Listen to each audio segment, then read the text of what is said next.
Had to open your big mouth, huh, Funny Boy? I'm sorry. Who are you? Oh! If I had wings like Noah's dove, I'd fly the river. Well, if the music's not... What? Quit? Just exist? What'd you say you played? Folk songs. Folk songs. Thought you said you were a musician. Hey guys, Lucas here again for another movie review. Today we're going to be talking about the new Coen Brothers film Inside Llewyn Davis, starring Oscar Isaac, Carey Mulligan, Justin Timberlake, and John Goodman. Now the Coen Brothers are probably in my top 5, maybe even top 3 favorite directors of all time. They've made a lot of my favorite movies, and I think their style is just so unique, and they've really just crafted their own niche extremely well. So needless to say, Inside Llewyn Davis was one of my most anticipated movies for this year. And this movie follows a musician played by Oscar Isaac, of course Llewyn Davis, and this movie follows a musician played by Oscar Isaac, of course named Llewyn Davis, and it's basically just his struggles to become a popular folk singer and just the trials and tribulations that he has in 1960s New York. Right off the bat, I will say this is the Coen Brothers' most melancholy film to date. That being said, it's not completely dark, but it might be a little bit something that you're not completely used to from Coen Brothers, even though there's a lot of their trademarks in this movie. The performances, however, are completely outstanding. Oscar Isaac, who you've probably seen in movies like Drive and Sucker Punch, is incredible here. Usually he's just in supporting roles, and small ones at that, but here he is fantastic. He's not very likable, because the character's not likable, but he's an incredible singer and an incredible guitar player, and really once he starts singing, everything about his character kind of falls away, and you just see this artist, which I thought was pretty amazing. Also, the supporting characters here are all great. Carey Mulligan, who has a small role as Oscar Isaac's ex-girlfriend, is really in a role that I haven't seen her do in a while. She's very belligerent, very foul-mouthed, but it's a lot of fun to watch Carey Mulligan play off type. Justin Timberlake is also in here, not in it very much, but he adds a lot of the kind of comedy and a lot of the lighter scenes in this movie as well. But to me, the real scene stealer here is, of course, John Goodman, a Coen Brothers staple.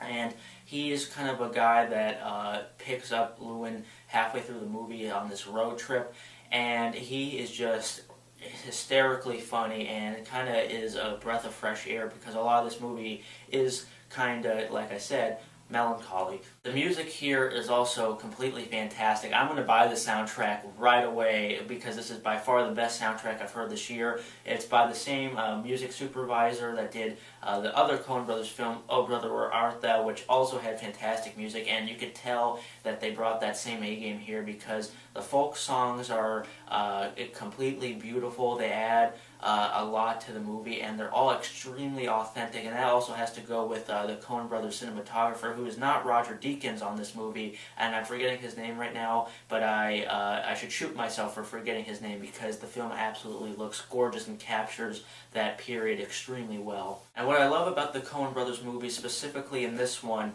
is that they subvert expectations a lot. There's a lot of times where you think it's going to go one way and then they completely go a different direction, especially halfway through this movie. They do a lot of that on purpose, and even the ending is something that I think maybe a lot of mainstream audiences or a lot of people that are not familiar with the Coen Brothers movies that will not like, but this is a movie that really grows on you. I'll be honest, when I first saw this, I liked it, but I was like, a little disappointed in it, especially for the Coen Brothers, but it's really a movie that you have to think about, maybe even read a couple reviews after, get your mind around it, maybe figure out stuff out, because you'll have some questions afterwards, but just a film that I think just gets better when you think about it, and I think maybe you should watch it more than once. But it's really just an effective movie that had a lot of lingering effects on me after I watched it more than when I watched it, especially now when I watch it again. I know more what I'm getting into, and what turned out to be just a solid movie I think turns out to maybe one of the Coen Brothers' best, and that's why I'm going to give Inside Llewyn Davis 4.5 stars out of 5. So that's my review of Inside Llewyn Davis. Let me know what you thought of it. Did you like it? Were you disappointed, or were you like me where you liked it and then ended up loving it once you thought about it more? And please let me know what your favorite Coen Brothers film is. Mine is The Big Lebowski, as that's my favorite comedy of all time. But let me know what yours is, and if you like this review, please subscribe for more, and I'll see you guys later. In jazz, you know, we play all the notes. 12 notes in a scale, not 3 chords on a ukulele. Oh, if you make a living at it, more power to you. Fare thee well, my honey, fare thee well.